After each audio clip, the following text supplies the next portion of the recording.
Just a heads up, getting into all the spoilers with the War Within. After a kind of lackluster pre-event that barely even worked, by fire be burned, and missing the weekend and starting 3 days later than the first class premium players, I've got a whole video complaining about that, link at the top. World of Warcraft The War Within is a pretty good expansion so far. I've enjoyed my time and even delved into endgame and made some new friends. There's a lot less of the usual war between the Horde and the Alliance. We've even come together to run some endgame stuff. Make love, not Warcraft. Oh god, I'm gonna have diarrhea again. It definitely feels a bit different to the fading Warcraft formula. With the campaign, there's less generic fetch quests and a lot more cinematic storytelling moments. Sometimes it's hard to even believe this is the same game we were playing 20 years ago, with evolving character models and animations. And by the way, this isn't a pre-rendered cutscene, this is in-game. My character is in this scene. Jaina and I will rally the Alliance and the Horde. A lot of these more generic fetch quests, you know, like go get 12 bear asses or 8 apples, those are still side quests but literally pushed to the side and not mandatory for the main story. But I went back and got all those bear asses and apples. I did the side quests anyway for completion and reputation. I'll admit there were some decent ones, like a heartfelt one where you'll help an Earthen dwarf struggling with dementia. And before I forget, cover RPGs in all shapes and sizes, currently replaying a Final Fantasy every month and ranking them as I go. And next I want to compare The War Within with Final Fantasy XIV's Dawn Trail so far. If you consider subbing or liking the video, it's an amazing help, thank you. The High Speaker has spoken! The expansion starts with only 4 regions. I think it's a disappointing number of regions compared to older expansions, but I won't bash on it too much because I'm pretty sure they'll be adding more regions in the future patches. I was kind of shocked when I was level 77, had done a fair bit of the side content, and it popped up that the campaign was complete. But this wasn't quite true because I was then told the campaign continued at level 80. So I grinded loads of dungeons and side content to catch up to level 80. And when I got to 80, it then told me I needed to reach level 4 renown with every faction to continue the story. So even more work if I wanted to continue the campaign. We have a lot of work to do. So I went around and finished all the side quests in every region, and it was worth it. The campaign continued. It was pretty good. It was a little bit annoying, there were these level and renown requirements on the story at launch. It felt like these devs were trying to pad it out, because that initial story without all the usual fetch quests was quite short. I don't see why I couldn't have just continued doing the story at level 77, but I got there in the end, I don't mind too much. Our kingdom shall be reborn! So the War Within adds a lot of core changes or system changes to World of Warcraft, quite like the Warband feature that lets your characters share a lot of stuff, including progress, storage, and reputations. I'm already making good use of this. Skyriding is an evolving feature from the previous expansion. It's an evolved flying system that now works with nearly any flying mount. A much more dynamic system that has you manage your energy and momentum to soar at blazing speeds. It's a big improvement on the old flying system, which I'd describe as just like swimming in the sky. This expansion starts with the ability to fly from very early on, which can be a bit divisive. I'll admit the world does feel a lot larger when you're initially exploring it on foot. And another system or feature that I want to delve into, well, delves. They're like mini pseudo dungeons that scale from 1 to 5 players, and these have been really surprising. Fantastic! I've been quite enjoying them so far, with variations and themes changing on a regular basis, and difficulty tiers that can make this pretty challenging and rewarding. But I think that's where my biggest criticism with The War Within comes in. These delves are so good and so rewarding for a solo player, they're a bit double-edged. I'm not sure these easy rewards will hold my interest long term. I'm playing these delves solo and they're just raining high-end gear that's better than some raiding gear or mythic dungeons for playing on my own. I found just regular mythic dungeons a lot harder than tier 7 to 8 delves, but I got higher level gear from those delves. It is so much more work trying to find people to run mythic dungeons. I should know, getting rejected from loads of group applications. I think some players may transition away from group play just to progress the easiest and most efficient way possible, which is playing solo delves.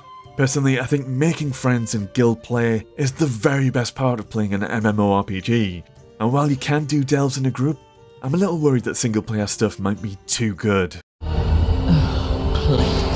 Basically, there's a new form of character progression, hero talents.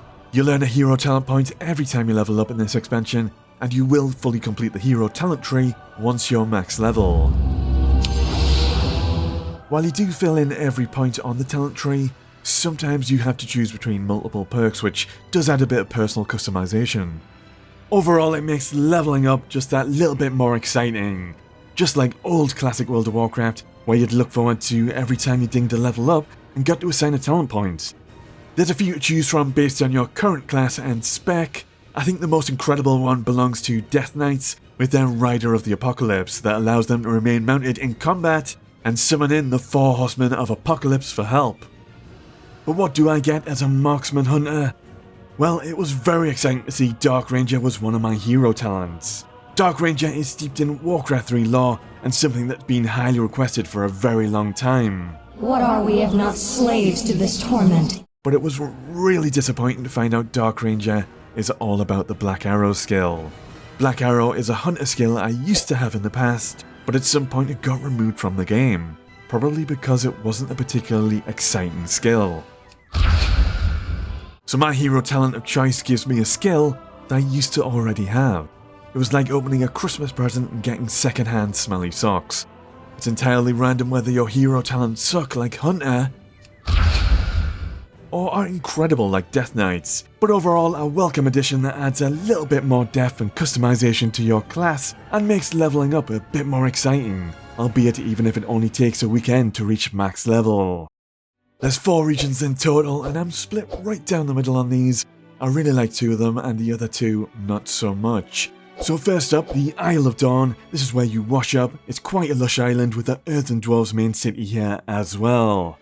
I like how you actually have to go underground to reach the next zone, the Ringing Deeps, which is a bit of dwarven infrastructure as well as the kobolds in a very dense and tight underground zone. Hallowfall I quite like with all the Arathi architecture and airships. At first glance you wouldn't have guessed this was an underground zone with its huge light crystal acting as a sun. It's got a dynamic element where every now and then the crystal switches between light and dark mode, completely changing the ambience and some mechanics in the world. And the final zone, Azj-Kahet, is all about the spider-like Nerubians, rich in lore and ties to Warcraft 3, very atmospheric, and you can tell a huge amount of effort has gone into the level of detail of the Nerubian city here, which reminds me a little of how Suramar works with sneaking around. I have been ploughing through world quests to try and rank up my renown. A lot of the same stuff from the previous expansion, like rock climbing and dragon riding races. Sad to see the races used to give a decent bit of gold, but they give a lot less gold in the War Within. There's a weekly activity in each zone for rewards too. The Isle of Dawn has a group opera event where everyone comes together to do goofy activities. I think this is really fun. Ringing Deeps has Awakening the Machine, a single player wave defense. It's decent. I hope they add more challenges to this in the future.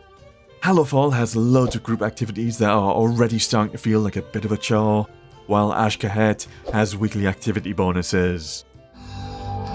It's been too long, old friend. I thought the overall story was decent. It doesn't feel so much about the Horde and Alliance, with them not entering the story until you're max level. Very strong start to the story, with our antagonist Xalatav unleashing a Nerubian army inside of Dalaran and destroying our beloved city.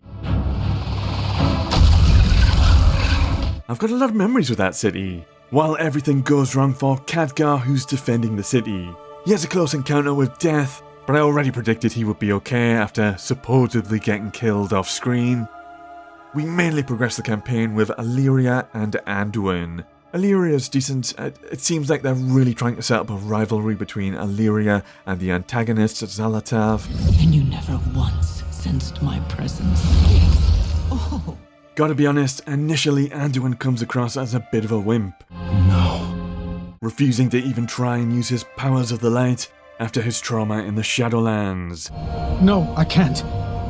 There must be another way.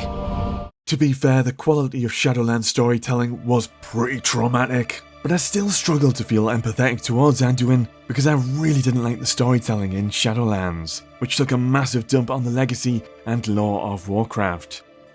But for me, Anduin's story really turns around towards the end, where he pushes past his trauma and uses his light to save Khadgar. That was a very heartfelt moment and actually good character development with Anduin. And bonus point, I really like that there's optional dialogue options with different characters and they're fully voice acted. We stand together, Terralion. Here and now. Completing certain side quests along with the campaign rewards you with the Earthen Dwarves allied race, and originally I didn't really care for them, but after finishing the story and learning a bit about them, I got a soft spot for them. They're very robotic from just being awakened. The water had to make for a softer landing, just in case one of you takes a dive. Yes, but then we would be wet. Think of our clothing, man. I got motivated. I'm nearly max level with my dwarf. It was quite fun leveling up because they have a perk that gives them extra experience points for exploring maps. You cannot kill me. I'm going to see how far I can get with mythic dungeons as well as delves. I'm quite enjoying the War Within so far, one of the better expansion launches for modern World of Warcraft, and I'm actually quite hopeful for what comes next with Warcraft. I mean, I'll always love the old classic World of Warcraft, Burning Crusade and Wrath of the Lich King the most, but as far as modern Warcraft goes, this is pretty good. Really looking forward to the upcoming World of Warcraft anniversary event, and I'm looking to do a video comparing the War Within with Final Fantasy XIV's Dawn Trail so far. Stay tuned for that. Peace for now.